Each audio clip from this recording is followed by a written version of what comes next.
Topic अपन ने लिखा है reflection of light through prism. तो सबसे पहले तो प्रिज्म क्या होता है ना। प्रिज्म के अंदर ध्यान दीजिए किस तरह का होता है। दो सरफेस होती है, ठीक है, ये दोनों प्लेन सरफेस है, इनके बीच में क्या लगा हुआ है, ट्रांसपेरेंट मीडियम। थर्ड वाली सरफेस कैसी भी हो सकती है ना।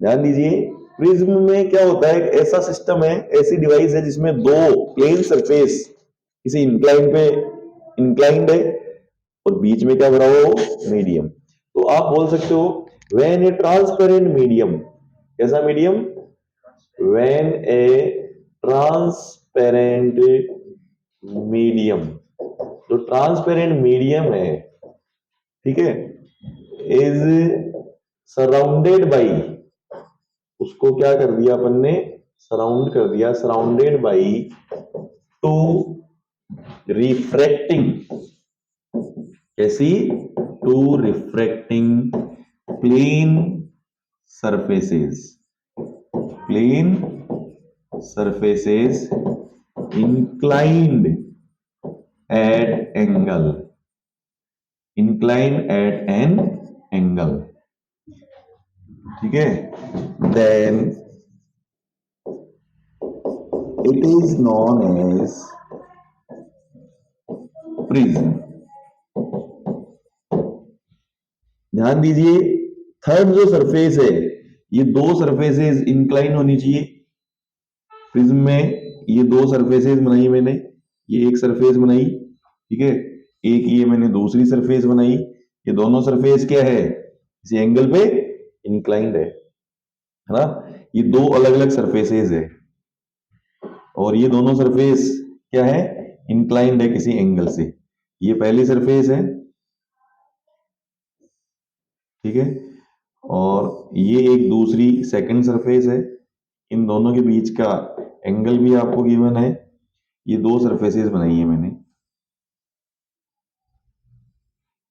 दिख रही है आपको दो सरफेस अलग अलग, ठीक है।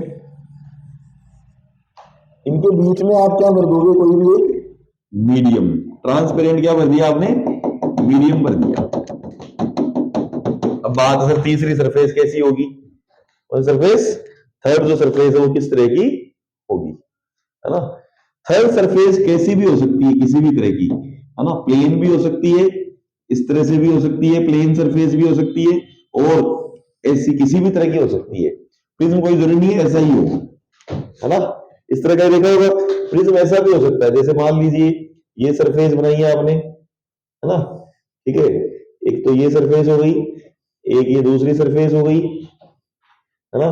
तीसरी सरफेस ऐसी भी हो सकती है, ये भी क्या है, ये भी क्या है, प्रिज्म है, समझ गए। बीच में क्या होना चाहिए, कंडीशन ये है, कैसा मीडियम होना चाहिए, ट्रांसपेरेंट मीडियम होना चाहिए। और ये दोनों सरफेस कैसी है, रिफ्रैक्टिंग, रिफ्रैक्टिंग का मतलब लाइट इनमें से आएगी और एंटर करेगी, समझ गए। तो ये प्रिज्म है। अपन क्या करेंगे, डायग्राम में प्रिज्म का बेस बनाएंगे, ये प्रिज्म का बेस है, ये क्या है, प्रिज्म का एक बेस बनाया अपन ने, नीचे का जो बेस है वो है ये, समझ गए। तो ये प्रिज्म की डेफिनेशन है ना, ठीक है। इसका ये वाला डायग्राम आप इस तरह से बना लेना जो अभी मैंने बनाया। ये दो सरफेस बनाई मैंने, ये दूसरी सरफेस बनाई, ठीक है, और ये तीसरी भी आप प्लेन सरफेस ही बना देना। ऐसी थर्ड जो सरफेस है वो भी आप कैसी बना सकते हो, ये प्लेन सरफेस ही बना दी अपन ने। ये प्रिज्म का डायग्राम है ना, ये 3D शेप का डायग्राम है। अपन बेस बनाएंगे ओनली, प्रिज्म का क्या, बेस, है ना, base of prism, base of prism, prism का जो बेस है वो कैसा होगा, इस तरह का ट्रायंगुलर शेप में, ये प्रिज्म का बेस।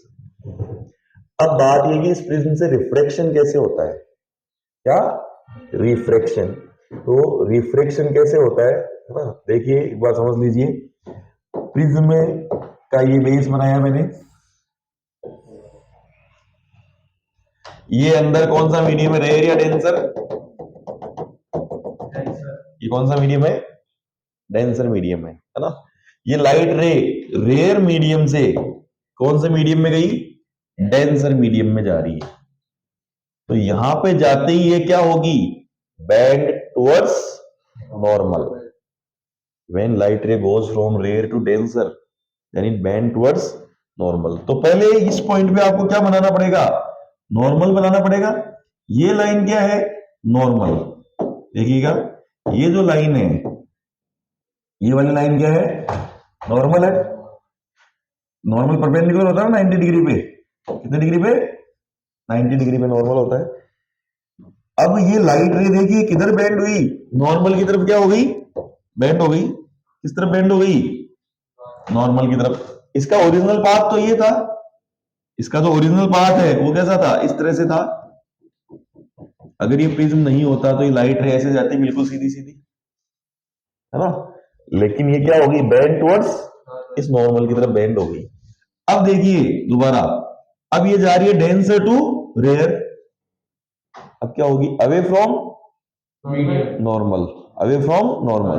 तो कौन से नॉर्मल से अवे होगी, इसी नॉर्मल से क्या, या दूसरा नॉर्मल बनाना पड़ेगा। अब अपन को एक दूसरा नॉर्मल ड्रॉ करना पड़ेगा। ये जो नॉर्मल है, ठीक है, ये नॉर्मल बनाया मैंने, ये सेकंड वाला नॉर्मल है, ठीक है। ये इसका ओरिजिनल पाथ, ये इसका क्या है, original path. But bend away from normal, तो नीचे बेंड करो या इधर बेंड करो, नीचे की तरफ। तो ये बेंड अवे फ्रॉम नॉर्मल होगी। ये फाइनल पाथ हो गया। तो प्रिज्म में कितनी बार रिफ्रैक्शन हुआ, 2 बार, ठीक है। मान लो ये प्रिज्म है ए, बी और सी। इस रे का नाम है पी क्यू आर एस, ठीक है। ये हो गया आपका एंगल ऑफ इंसिडेंस। क्या हो गया, एंगल ऑफ इंसिडेंस। और ये हो गया आपका angle of refraction. Angle of क्या होगा, रिफ्रैक्शन। R1 ले लिया मैंने। रे रिफ्रैक्टेड रे नॉर्मल से जो एंगल बनाएगी वो angle of refraction. Incident ray normal से जो एंगल बनाएगी वो एंगल ऑफ इंसिडेंस। अब दूसरा जो रिफ्रैक्शन हो रहा है, कौन सा रिफ्रैक्शन, सेकंड रिफ्रैक्शन में देखिए ये आपका क्या होगा, एंगल ऑफ इंसिडेंस। क्या होगा ये, एंगल ऑफ इंसिडेंस। इसको मैं R2 ले रहा हूं, ठीक है। और ये वाला जो होगा, ये वाला जो एंगल होगा, ये क्या होगा, E ले लेता हूं, इमर्जेंट एंगल, है ना। चलिए इन सारे एंगल्स को आप नाम कुछ भी दे सकते हो। चलो जैसे मान लो मैंने इस एंगल को नाम दे दिया x, इसको नाम दे दिया y, इसको नाम दे दिया z, इसको नाम दे दिया w। समझ गए, 4 एंगल है। तो फर्स्ट रिफ्रैक्शन के लिए एंगल ऑफ इंसिडेंस हो गया x। फर्स्ट रिफ्रैक्शन के लिए एंगल ऑफ रिफ्रैक्शन क्या है, फर्स्ट रिफ्रैक्शन के लिए एंगल ऑफ रिफ्रैक्ट, 2 तरह के एंगल होते हैं ना, एंगल ऑफ इंसिडेंस और एक एंगल ऑफ रिफ्रैक्शन, है ना। सेकंड रिफ्रैक्शन हो रहा है, उसमें भी एंगल ऑफ इंसिडेंस और एंगल ऑफ रिफ्रैक्शन, है ना। टोटल कितने एंगल हो गए, 4 एंगल हो गए। रिफ्रैक्शन कितनी बार हुआ इसमें, 2 बार रिफ्रैक्शन हुआ, ठीक है। तो देखिए आप लिख सकते हो in prism refraction of light takes place twice. कितनी बार होता है, ट्वाइस, 2 बार होता है। पहला जो रिफ्रैक्शन है, कौन सा रिफ्रैक्शन, फर्स्ट वाला रिफ्रैक्शन कैसे हो रहा है, देखिएगा ध्यान से। फर्स्ट रिफ्रैक्शन किससे हो रहा है, रिफ्रैक्शन थ्रू सरफेस। कौन सी सरफेस से हो रहा है, ए बी से हो रहा है। ये रेयर टू डेंसर हो रहा है, डेंसर टू रेयर, बताओ। ये हो रहा है rare to denser, rare to denser हो रहा है। रे क्या होगी रे, बेंड टुवर्ड्स नॉर्मल। नॉर्मल की तरफ क्या होगी, बेंड होगी, ठीक है। अब देखिए एंगल ऑफ इंसिडेंस कौन सा है यहां पे, एंगल ऑफ इंसिडेंस कौन सा है यहां पे, एक्स, जो कि मैंने क्या लिया, आई,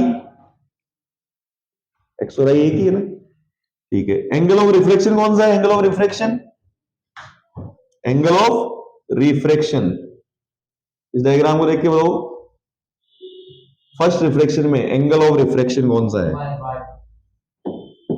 angle of refraction, angle of refraction आपका हो गया y, जिसको मैंने R1 भी लिखा है साथ में, ठीक है। इंसिडेंट रे कौन सी है इसमें, इंसिडेंट रे, इंसिडेंट रे का नाम बताना, incident ray P Q, P Q, ये पी और ये क्यू है ना। रिफ्रेक्टेड रे कौन सी है, रिफ्रेक्टेड, अरे रिफ्लेक्टेड लिखो या आर लिखो या एल लिखो, रिफ्रेक्टेड, रिफ्लेक्शन पढ़ रहे हो तो रिफ्रेक्टेड रे है ना।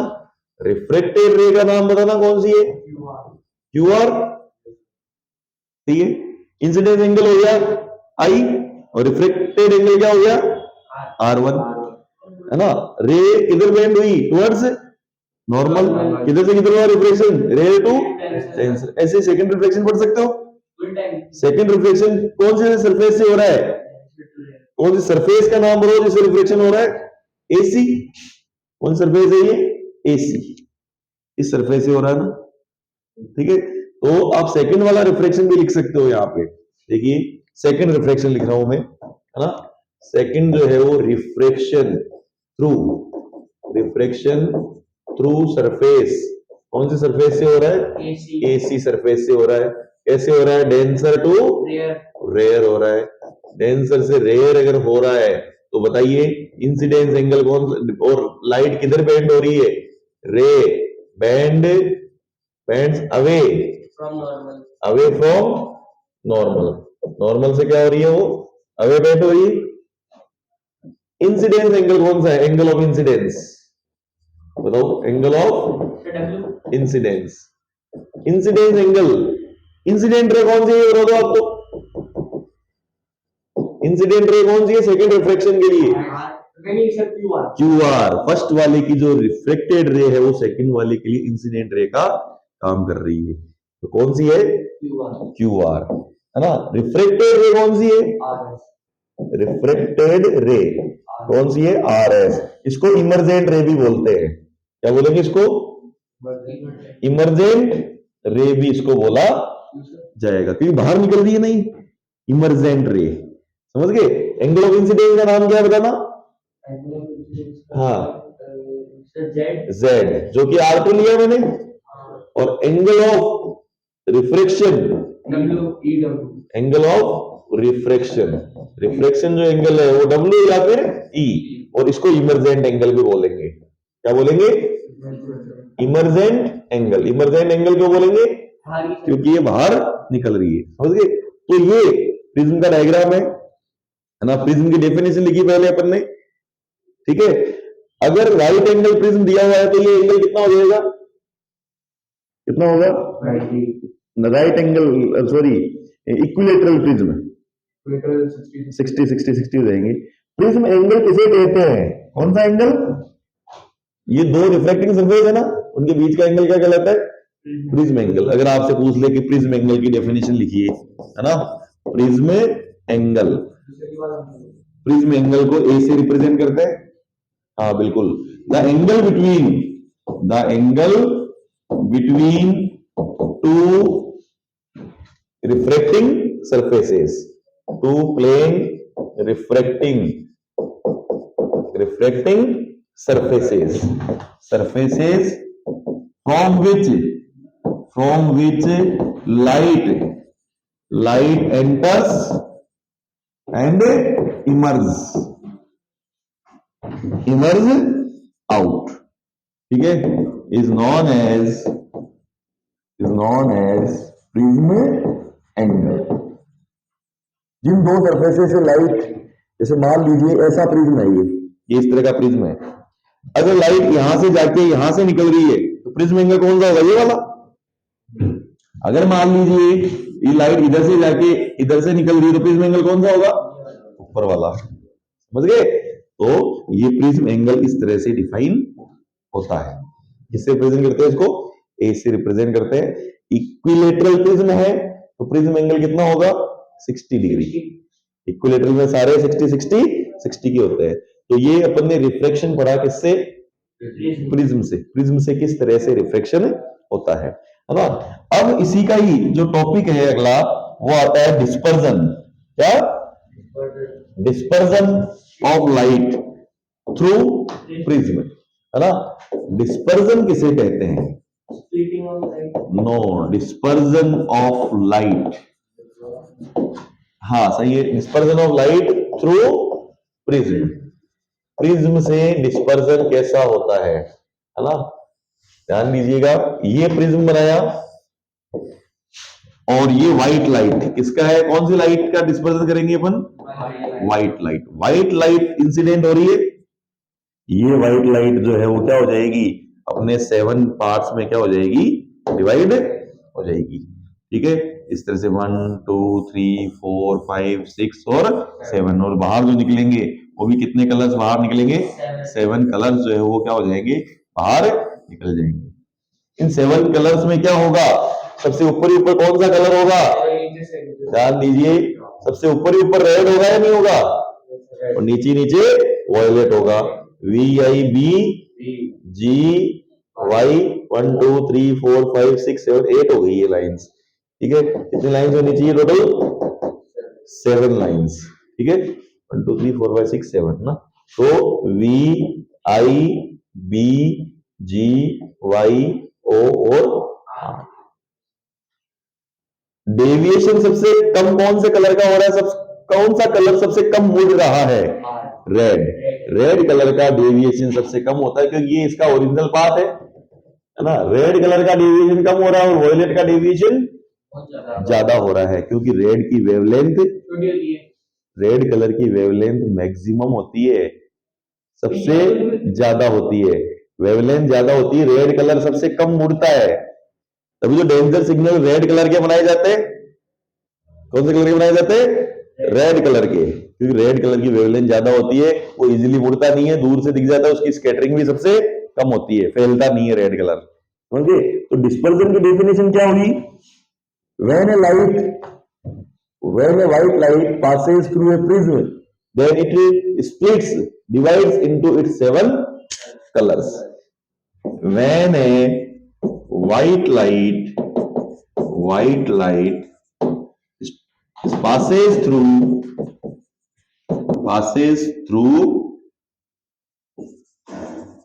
a glass prism, then क्या होगा? Then it splits बोल दो या divides बोल दो, then it divides into its 7 colours. कौन कौन से 7 कलर्स होते हैं वो? विबग्योर। कौन कौन से होते हैं? विबग्योर। ठीक है, and we get 7 colors as emerging ray। Emerging ray में अपन को कितने कलर मिलते हैं? 7 कलर्स मिलेंगे। बाहर जो रे निकल रही है ना, as emerging rays. This it is known as, इसी को क्या बोलते हैं? It is known as dispersion. क्या बोलेंगे इसी को? Dispersion of light. ये अपन ने क्या पढ़ा? लाइट का डिस्पर्जन। इन 7 कलर्स में से सबसे टॉप पे कौन सा कलर होगा? रेड। और सबसे नीचे कौन सा होगा? वॉयलेट होगा। ठीक है, ध्यान दीजिए, जो सबसे टॉप मोस्ट जो कलर होगा, ठीक है, टॉप मोस्ट जो कलर होगा वो क्या होगा? रेड होगा। और रेड का जो डेविएशन है वो क्या होगा? मिनिमम या मैक्सिमम? मिनिमम डेविएशन क्या होगा? मिनिमम। अरे सबसे कम मुड़ रहा है। और जो डाउन है ना, बॉटम जो कलर होगा, क्या बोलेंगे उसको? डाउन मोस्ट या बॉटम? ठीक है, बॉटम कलर बोल सकते हो, है ना। बॉटम जो कलर होगा, ठीक है, बॉटम कलर कैसा होगा, कैसा होगा, वॉयलेट। इसका डेविएशन क्या होगा, इसका डेविएशन जो है वो मैक्सिमम डेविएशन होगा। कैसा डेविएशन हो रहा है इसका, मैक्सिमम डेविएशन हो रहा है। ये क्या हो गया, डिस्पर्जन। क्या हो गया, डिस्पर्जन, है ना। इसके बाद आपका अगला टॉपिक है स्कैटरिंग ऑफ लाइट। क्या है, क्या स्कैटरिंग, देखिए रेड का जो डेविएशन है वो मिनिमम कैसे है, ध्यान दीजिए। रेड कलर सबसे कम मिल रहा है ना, अगर ये प्रिज्म नहीं होता तो व्हाइट लाइट ऐसे जाती, है ना। ठीक है, रेड कलर का क्या लिखा है मैंने, मिनिमम लिखा है ना। ये देखो कितना डेविएशन है, बस इतना सा, और इसका डेविएशन कितना है, इतना, समझ गए। डेविएशन का मतलब मुड़ना, है ना, कितना ये डेविएट हुआ अपने ओरिजिनल पाथ से, ठीक है। और वॉयलेट का डेविएशन क्या हो रहा है, मैक्सिमम, समझ गए। ये 7 कलर्स अपन ने बनाए। अब इसके अंदर आता है स्कैटरिंग ऑफ लाइट। क्या, स्कैटरिंग है ना टॉपिक आपके, scattering, scattering of light. Scattering किसे कहते हैं, स्कैटरिंग का मतलब होता है फैलना, स्प्रेड आउट होना। कब फैलेगी, when white light, when white, वो तो था डिस्पर्जन, है ना। ये क्या है, स्कैटरिंग, when white light, है ना, collides with surface of, किसी भी सरफेस से, collides with any surface, जैसे किसकी सरफेस हो सकती है वो, जैसे मान लो डस्ट पार्टिकल की सरफेस हो सकती है, और डस्ट पार्टिकल ले लो, या फिर एयर का मॉलिक्यूल ले लो, है ना। लाइक डस्ट पार्टिकल हो गया, एयर मॉलिक्यूल हो गया, किसी से भी वो अगर टकराती है ना, then it spreads out in all possible directions, वो सारी डायरेक्शंस में क्या हो जाती है, स्प्रेड हो जाती है। जैसे मान लो टॉर्च है आपके पास, टॉर्च को आपने दीवार पे जलाया, हाँ, सनलाइट की बात हो रही है ना, किसी भी तरह की लाइट हो ना। तो अब ये बताओ, टॉर्च इतनी होगी टॉर्च, तो इतने से पार्ट में उजाला होगा या थोड़ा और चारों तरफ होगा, फैलेगी ना वो लाइट। जब भी इंसिडेंट होगी तो क्या होगी, फैलेगी, समझ गए। अभी मर्करी लाइट है, ये तो मान लीजिए 3x3 की है सेंटीमीटर की, तो उजाला 3x3 में थोड़ी हो रहा है, पूरी जगह हो रहा है ना। किस वजह से हुआ, स्कैटरिंग की वजह से, लाइट क्या हो गई, स्कैटर्ड हो गई, है ना। तो then it spreads out in all possible directions, ठीक है। इट इज नॉन एज, इसी को क्या बोलते हैं अपन, it is known as scattering. इसी को क्या बोला जाता है, स्कैटरिंग बोला जाता है ना। जैसे मान लीजिए ये व्हाइट लाइट आ रही है, ठीक है, ये जैसे मान लो यहाँ पे किसी सरफेस पे गिरी, किसी भी पार्टिकल पे गिरी, है ना, तो ये क्या होगी, सारी डायरेक्शंस में, जैसे मान लो ये सरफेस है, ठीक है, इस सरफेस के ऊपर ये इंसिडेंट हो गई, तो ये क्या होगी, लाइट इस सरफेस पे ऑल पॉसिबल डायरेक्शन में क्या हो जाएगी, फैल जाएगी, है ना। इसी को क्या बोलते हैं, स्प्लिट, क्या, स्कैटरिंग ऑफ लाइट, है ना। स्कैटरिंग सबसे ज्यादा कौन से कलर की होती है, सबसे कम कौन से कलर की होती है, सबसे ज्यादा, ध्यान दीजिए, देखिए ये जो स्कैटरिंग होती है, ये इसका लैम्बडा ज्यादा है ना। ध्यान दीजिए, देखिए मिनिमम स्कैटरिंग किसकी होती है, रेड कलर की, क्योंकि रेड कलर का लैम्बडा ज्यादा होता है ना। और बाकी सारे कलर्स की स्कैटरिंग क्या होगी, ज्यादा होगी। मैक्सिमम जो स्कैटरिंग है ना, मैक्सिमम स्कैटरिंग किसकी होती है, वॉयलेट, इंडिगो, ब्लू, इन सब की स्कैटरिंग क्या होगी, मैक्सिमम होगी, ठीक है। इंडिगो ब्लू जैसा ही कलर होता है, अपनी आईज जो है वो ब्लू के लिए सेंसिटिव होती है ना, ठीक है। स्केटरिंग के एक्सपेरिमेंट्स जो एप्लीकेशंस है वो है blue colour of sky. Sky का कलर ब्लू क्यों होता है? क्योंकि ब्लू कलर ज्यादा फैलता है, फैल तो तीनों ही रहा है, लेकिन अपनी आईज के लिए सेंसिटिव ज्यादा ब्लू कलर है। ठीक है। Reddish colour of sun at the time of sunrise and sunset, ये भी किसका एप्लीकेशन है? स्केटरिंग का। ठीक है ना। क्लाउड्स का कलर कैसा होता है? White, white colour of clouds, ये भी किसकी वजह से है? स्केटरिंग की वजह से। क्या क्या देखिए, क्लाउड्स तो क्या है, बहुत ज्यादा पास में है ना, तो सारे कलर्स मिक्स हो जाते हैं, और सारे कलर्स का जो मिक्सचर है वो क्या होता है? व्हाइट, व्हाइट लाइट होता है ना। सन के केस में क्या होता है? सबसे ज्यादा कौन सा कलर फैलते हैं? स्काई के केस में ब्लू, इंडिगो और वायलेट। स्केटरिंग का मतलब फैलना, रेड कलर कम फैलता है, जो फैलेगा वो दिखेगा, तो ब्लू कलर जो है वो स्काई का। यानी आप एप्लीकेशंस लिख सकते हो, इसके applications of scattering of light. Scattering of light कहां कहां काम आती है, क्या क्या इसके एप्लीकेशंस है? पहला, ब्लू कलर ऑफ स्काई, है ना। व्हाइट कलर ऑफ क्लाउड्स, ठीक है। और तीसरा इंपॉर्टेंट है रेडिश कलर ऑफ सन। कब होता है रेडिश कलर? बताओ। At the time of sunrise and sunset. इन सब में कौन सा फिनोमिना काम में आता है? स्केटरिंग ऑफ लाइट, है ना। डिस्पर्जन कहां काम आता है? रेनबो में, ठीक है। रेनबो में डिस्पर्जन यूज में आता है, रिफ्रैक्शन भी होता है, TIR भी होता है रेनबो के अंदर, है ना। तो ये अपन ने क्या पढ़ा? स्केटरिंग। तो डिस्पर्जन क्या होता है, स्केटरिंग क्या होता है, और प्रिज्म से रिफ्रैक्शन कैसे होता है, ठीक है। ये नोट कीजिए।